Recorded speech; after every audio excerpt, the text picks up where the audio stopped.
You know, every once in a while we get a chance to spend some time with Tony Sparano, who's the O-line coach, and every time we talk to him, I think, man, how much fun must it be to work for a guy like that, to have a guy like that who's kind of a servant leader, who's trying to get me better and get me better and get me better.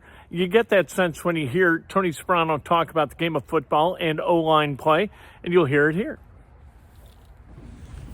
What'd you do on your bye week?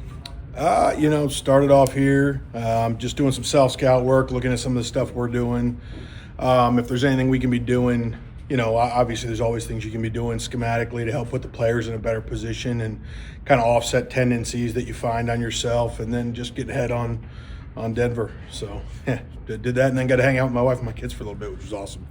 How'd you feel about Denver? I mean, they obviously stout in a lot of places. Yeah, they're a really good defense. It'll be a great challenge for us. I think that they do a really good job with their front. The techniques they play are difficult to handle in the run game. They mix in some run stunts and movements that are pretty good. Vance Joseph's always had a really challenging blitz package, so that's something that's legitimate there. And then obviously they got really good players up front that can all rush, and I think those guys do a good job of rushing and playing off of one another in the form of some of the twists that you see as well. So, I think that they're obviously a really formidable group. They'll be a great challenge for us, but it's one that we look forward to. Did they get complicated the way they game it up? It's.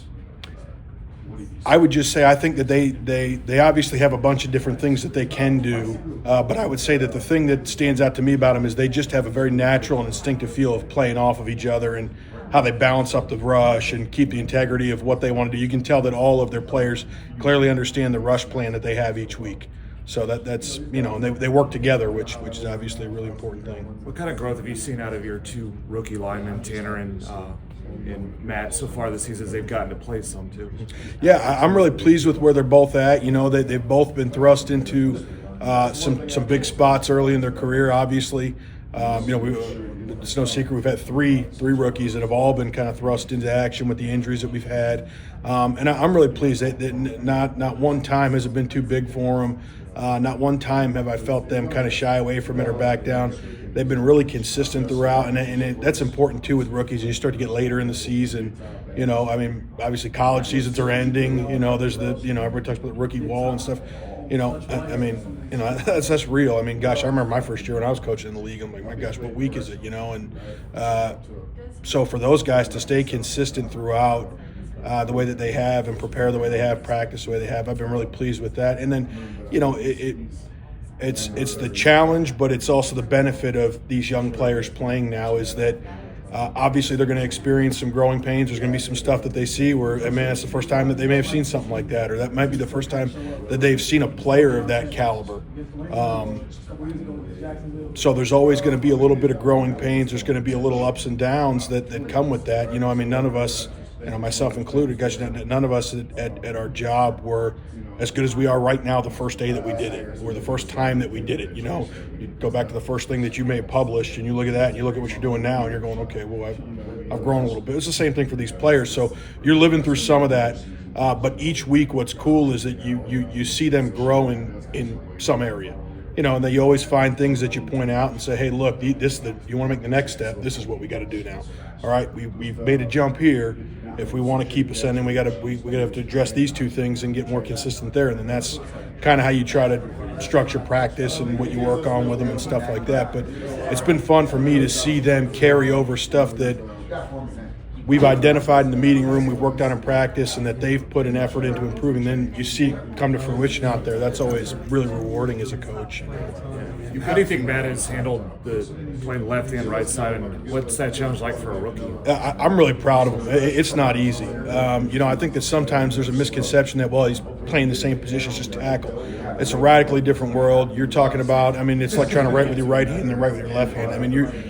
One hand's your dominant hand one week, the next week it's this other. Man, one week it's this foot's your post foot, the next week it's a totally different even like you're playing the silent count. One week you're looking in here to see something, the next it's all everything's flipped. And so to go back and forth from that is really challenging. And I'll say this for Matt too. He hasn't only been playing tackle, obviously now he is, but before that, he was having to back up multiple spots for us. So this is a dude that's had to snap, and get reps out in practice at center. He's had to play guard. I mean, we also saw him play the one rep. He played at guard in the Miami game when Quentin came out for the one play. Well, he was the primary backup at that position for that week, so that's why he went in. So he's had to play 5 different spots, which for a rookie, I mean, for anybody, is really challenging, especially a guy whose first year it is. But he's really tough. He's resilient. He has a great just energy about him and a confidence about him. And man, when you ask him, hey, how you feel about this? I mean, gosh, he doesn't bat an eye. He's like, I'll be good. You go out there and rep him, and he's just a natural football player. He's got really good instincts, really good feel for the game, and I think that's helped him along with how hard he works. So yeah, I've been really pleased with what he's done. You've got history with Mark Glowinski, obviously a lot of guys here do here as well. What went into him being a free agent, and then just a couple weeks later he's back in the starting lineup? Yeah, obviously I was fortunate enough to spend time with Glow and spend a year with Glow in New York, and just thought the world of him there. I have always had a ton of respect for him as both a player and a pro, and as a person. He is a man. He just cares so much. He's tough. He's a guy that gives everything he's got. This game means a lot to him, and playing here and being a Colt means a lot to him, which I think is a special thing. When playing for the team really means something to a guy the way it does him, it means a lot to him. Listen, we've been going through some adversity during the season, which everybody's dealing with it. Nobody feels bad for you. It's always that's what I look at is when I've talked to you guys before, we talked about depth of the group. And the strength of the group, because it goes deeper than 5 guys. I mean, the amount of teams that get to start and play all their plays with their starting 5 from the beginning of the year, I mean, that's fewer and fewer. The season's getting longer, and man, it's a violent game. It's a hard game, so it's hard to keep those guys all healthy. So the depth that you have is so important. Developing those young players is so important because you don't know when you're going to need them. But you're going to need him at some point. And obviously, hey, we've been dealing with some injuries and some different things. To have a guy like him be able to come in here, we all, obviously, a bunch of the players were familiar with him. I was real familiar with him. Chris and guys that were here with him the first time. So I knew what kind of guy we were getting and the quality of the player we were getting. But what I want to point out is how hard he worked to learn everything he's had to learn in whatever it was, like a 10-day period from when he got here to when he started a game. And it's also a tribute to him and a credit to him how hard he must have been working away from here. Because, I mean, you take him, he was working out at a gym, just probably working his ass off. And, gosh, next thing you know, you're playing 60-something plays in a game, and so that's hard to simulate. So, and he's coming off of just two practice weeks to get ready for it. So, but that's the kind of worker he is. He is just a relentless worker, and he's a guy I trust a lot, and I know exactly what we'll get from him each week he's out there, and that's the best he has, which is a coach. That's all you can ask for. So, yeah, he's given us a lot. Is there some institutional knowledge that he brought into him? He was here obviously before. He knows the standard. Yeah, Glow has the kind of mentality that we want in that room. He's a very like-minded guy with the other guys we have. He cares a lot. Like I said, playing here means something to him.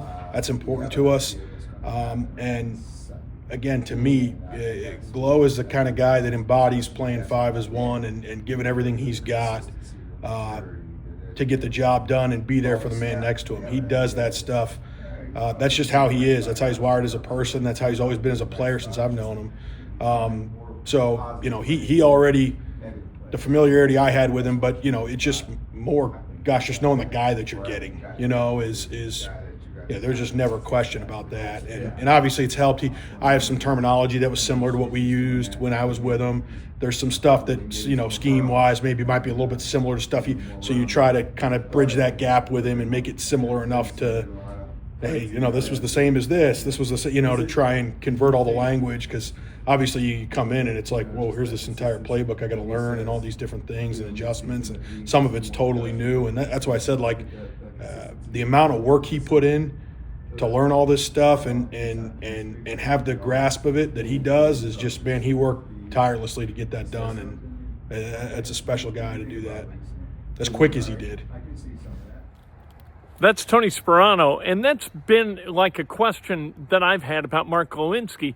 How in the world do you come in off the street, have 10 days of practices on the practice squad, have some reps, and then all of a sudden you're the starting right guard for the Colts, and you do a really good job. How is that even possible? Preparing to play football requires, for a lot of guys, it requires OTAs and mini camp and then training camp, and then you get reps during the season. And it's, for the most part, like Sparano said, it's kind of a new scheme, new verbiage for him. How in the world did he get to the point where he could be the starting right guard that quickly? This is a guy, training camp, he came with his family as fans to Colts camp at Grand Park this past year, and now he's the starting right guard for the Indianapolis Colts. That's pretty remarkable.